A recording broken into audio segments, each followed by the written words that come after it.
Hello everyone, today and welcome, and we're going to be talking about this One Piece Ultimate World or what's also supposed to stand for WED. Considered the new age of One Piece. This is a original plot story conceived by the creator with a new character, villain, and plot to it. So, what is Ultimate World? Well, Ultimate World is a miniature spin-off series of One Piece. And this is the newest one. I believe we got the first one, missed two of them, and this is the fourth one-ish? Something like that. I know some didn't come to America. So, this plays like a beat-em-up kind of game. It is two-player, which is excellent. So, really, it's a Brawl-type game in a 3D environment. Now, the game uses cell shading, so it looks magnificently awesome.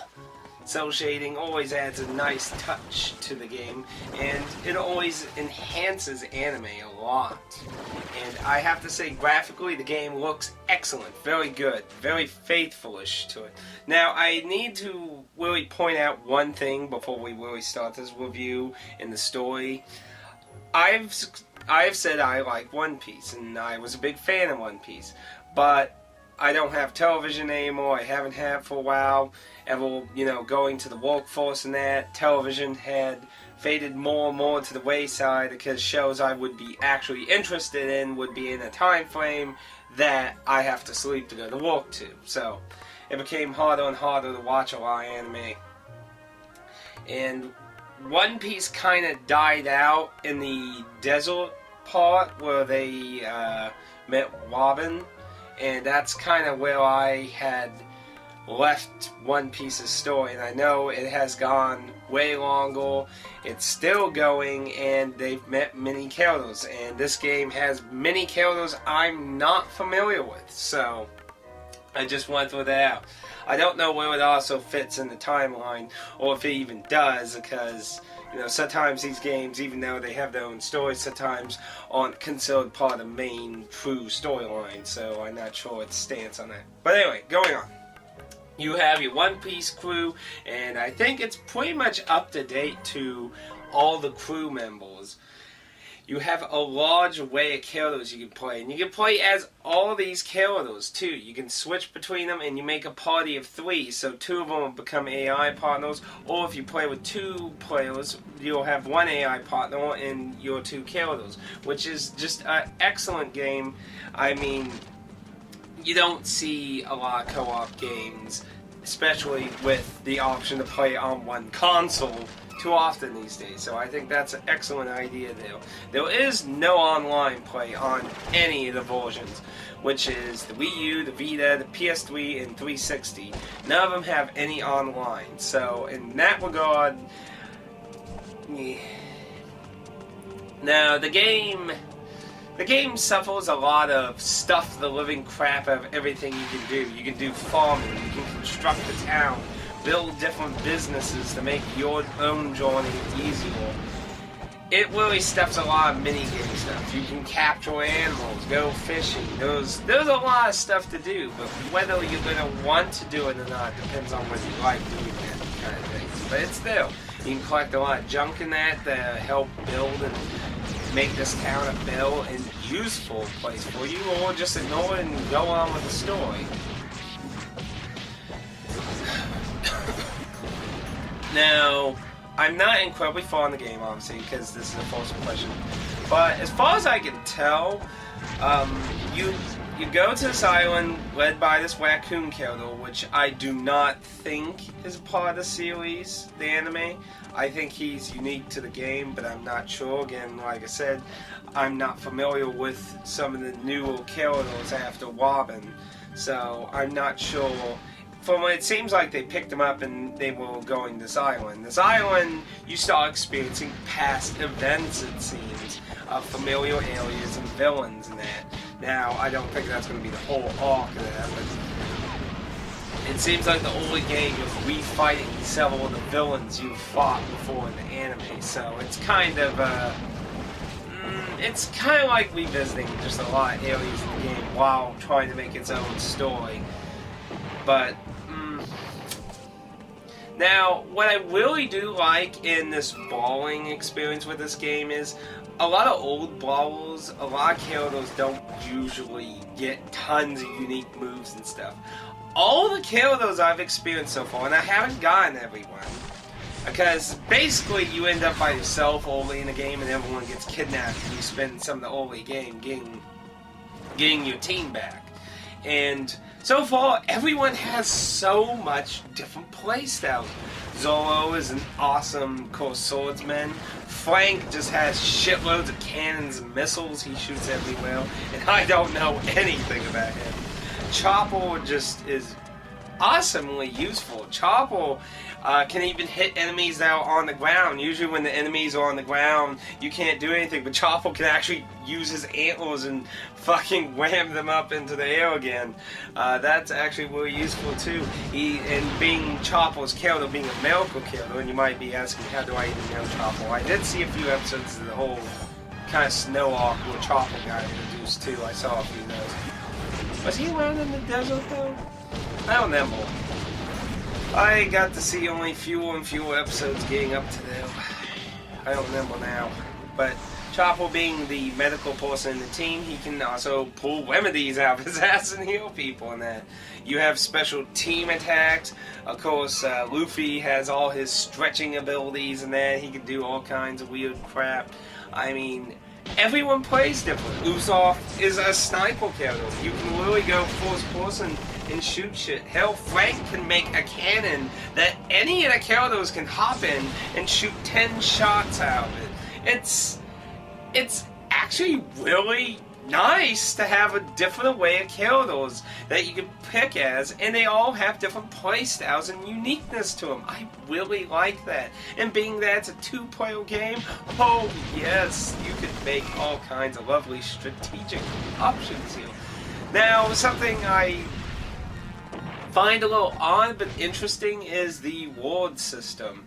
Basically, you have items and special techniques that are linked to wards, and when you use them, your characters will say stuff, which, like, on paper, when you're thinking about it, seems odd, but when you're experiencing it, it seems kind of interesting, because it causes this kind of engaging with your characters, pulling off moves and healing and such.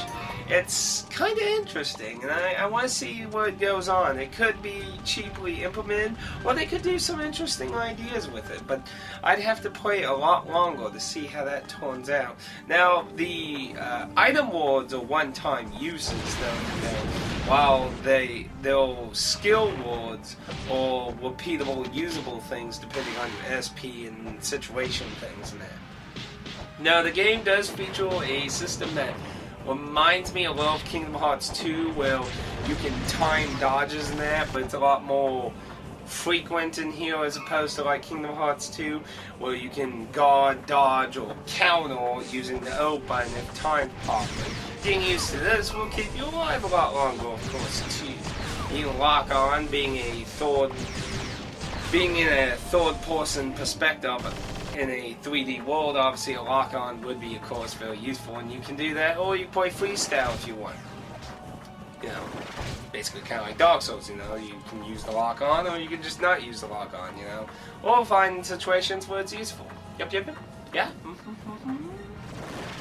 Now, variety in the enemies so far seem kinda not used so far, but of course it's early in the game. The bosses seem fun. I've gotten to do 3 bosses so far, and the bosses all have been very different and have their own little quirks to them, so they're pretty fun so far. But the normal standard enemies so far came and Scrawny Guy with some random blunt melee item or sword or something, and big fat dudes with cannon gun things. And not a real huge variety there. It's pretty standard, and all the movesets and that so far that I've seen are the same, even though they may be pilots and wings using mace, swords, or blunt objects and that. They all function the same. So I don't know if there was going to be a lot more variety there or that, But it is a brawl, and, you know, repeating enemies is a common thing, sadly, to, you know, have multiple enemies in that. Now, the level layouts, now the game, like I said in the back, you know, experience a whole new age in that, and unlimited, freely explore the world of One Piece on the back. The town is pretty openish. You can walk it, slingshot everywhere on that. But don't get fooled, that doesn't carry on into the actual stages of the game. You can't just like, hey, there's a tree. Though they're all unique spots to use it in the actual stages. You can't just use it on willy-nilly like you can in the actual town. So you'll be running around a lot, beating the living crap out of shit. Now there are special places where different characters are required to use those skills, like Chopper's digging and such, Zoro's sword cutting that to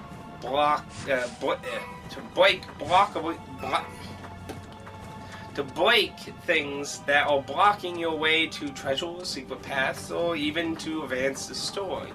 So it is important to note who you're bringing with you in certain situations. Now, I did mention there's like a whole town construction system going on in this game, and one thing that I've seen that's annoying is when you replay a stage to get, like, you know, certain items, if you need more wood or iron or something, you know where to get, you go there. You have to find an actual stage exit, and that wouldn't be as annoying if certain areas they were placed there. I mean, you would think you would have one at the end of every stage, but like, say, the desert area, the second area of the game, you actually have to backtrack a decent amount to actually exit out of the stage, because there was not one in where the boss used to be, or one near the boss, or anything like that. So it's...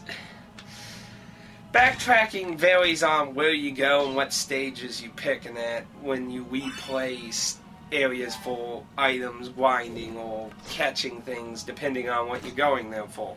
So that's a bit annoying, but not anything that destroys the game completely any. And voice acting, you know, voice acting is always a big thing when it comes to anime games with different people. Some people want the English cast, some people want the Japanese cast, some people don't want any of the voiceovers. And if anyone who's been playing One Piece games recently knows, Bandai Namco has not been using the English voice actors, but it has been using the Japanese voice actors. And if you're hoping for that in this, you'll be sad that there's no English voice acting, but happy there is the Japanese voice acting. And it works pretty nicely. Now, one of my complaints with the 3DS game that came out a few months ago on the 3DS was that a lot of the story is very dryly presented to you in that. In the very opening of this game, the game is always wacky and tons of great humor is always thrown at you with the characters and their personality in that. So I have to say that is being done so much better in this game.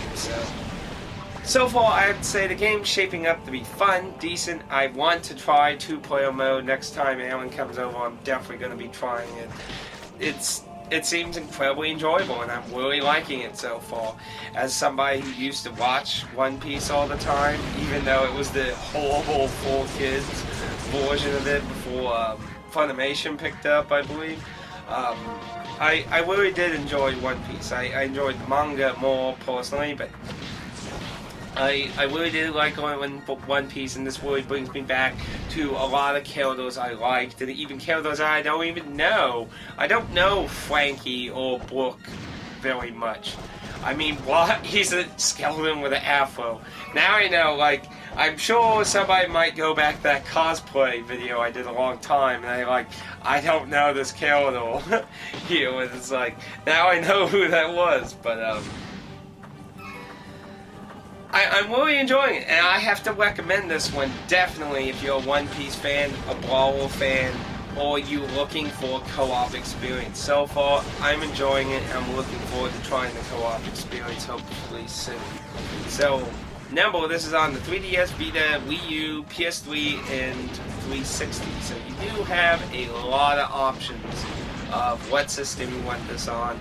To my understanding, there aren't a whole lot of huge differences between them. So I would think the biggest difference is probably on the 3DS. The console one, all the consoles I would assume is pretty much very similar. The Vita and 3DS are probably what I would think would have the most differences, but my understanding there aren't a lot of huge differences. So overall, I have to recommend this. One Piece Unlimited World R or Win is very enjoyable so far, and I look forward to playing some more. I might try